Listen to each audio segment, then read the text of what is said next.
The period from 1972 saw a significant redirection in the Philippine import-export pattern. The high dependence on primary exports and traditional trading partners has given way to diversification of goods and the opening of new markets.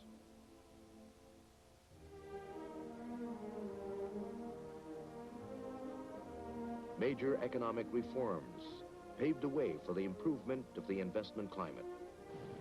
Gross domestic capital formation has grown annually since 1972 by more than 15%. The expansion of foreign investments has enabled the generation of financial resources to meet the capital requirements for growth.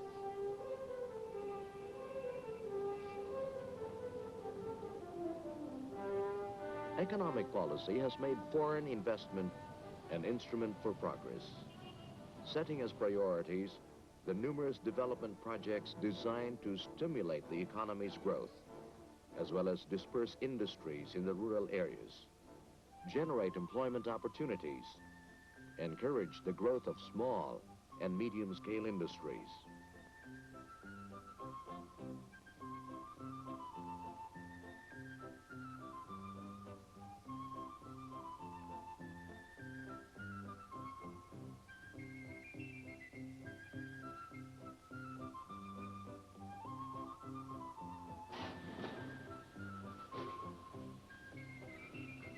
Recognizing the benefits of industrialization, emphasis has been laid on the development of new manufacture exports and on locating industries in various regions, especially through the creation of export processing zones.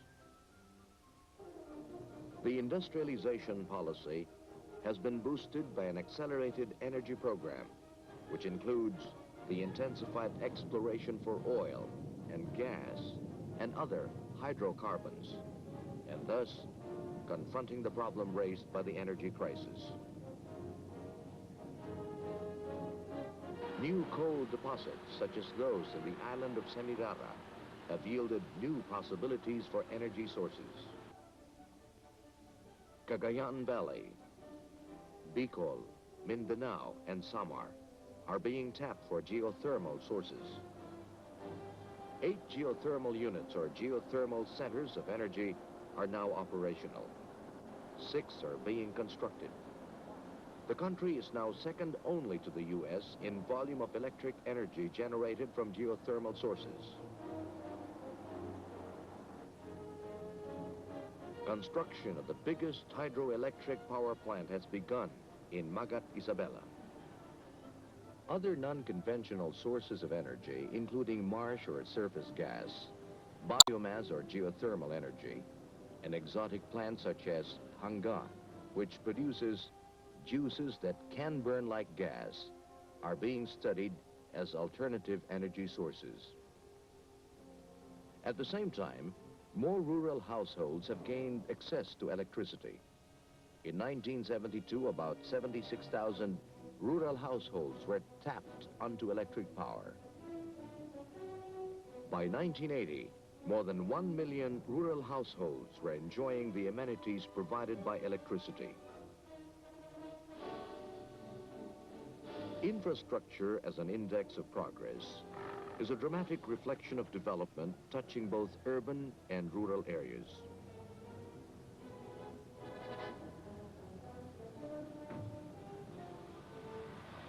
A network of highways, bridges, and ferries link the archipelago from north to south.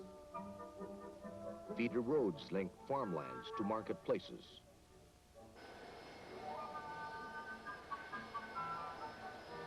Improved port facilities have eased travel and transport by air and water.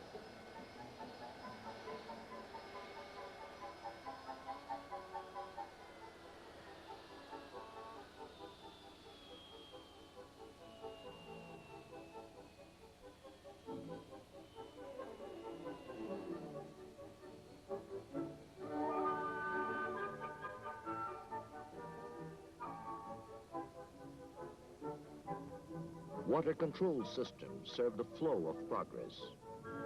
Dams provide hydroelectric power, and make fields more productive through irrigation. No single act of the Marcos presidency has had more far-reaching impact and popular acclaim than its decision on September 26, 1972, to declare the entire country a land reform area. In that decision, he terminated the enslavement of the poor tenant farmer to a bondage of centuries by granting him ownership of the land he tilled.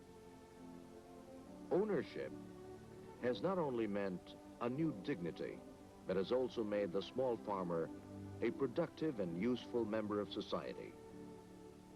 In line with agrarian reform, the president has propelled the country toward a revolution in agriculture. Self-sufficiency in rice is one shining symbol of the massive increments in agriculture and livestock production.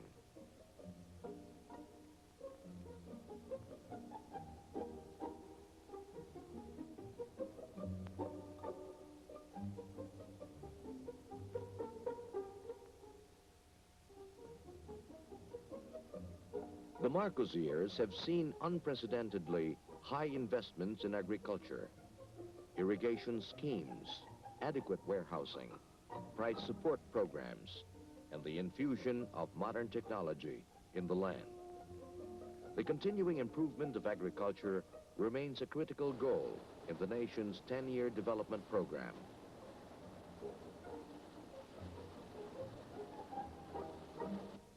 Primary health care programs, supported by the increase in the number of hospitals and rural health centers, have improved health conditions in the country.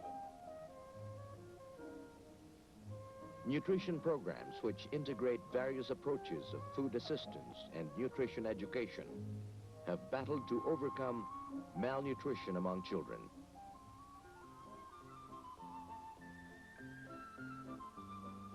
Non-formal education has opened up new horizons for the illiterate and out-of-school youths.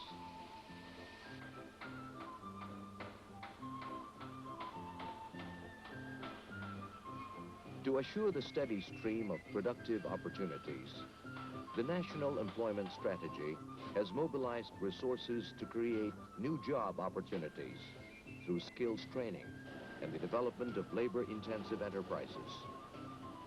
The program targets families on the lower 30% of the income ladder. Under the new society, the workers' purchasing power have been propped up by minimum wage legislation to help redress the effects of inflation on the working class.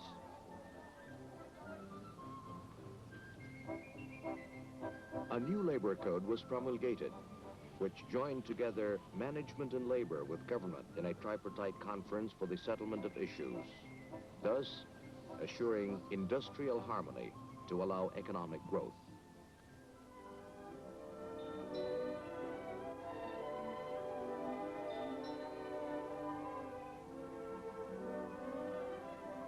The headlong rush for economic advancement did not overlook the totality of man and his felt needs. Along the political and economic revolution, the new society launched a revolution in human settlements, awakening Philippine communities to an awareness of their potential as self-sustaining units of society, aided by a concerned and caring government.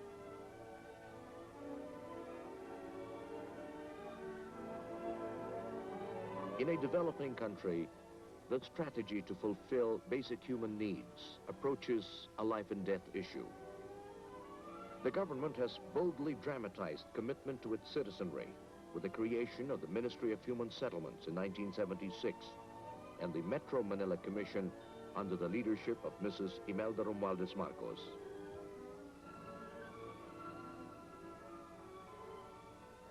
A program called BLISS, for Bagong Lipunan Sites and Services, has chosen the most depressed areas within each administrative region, province, city, or town as model communities to benefit 80,000 Filipino families.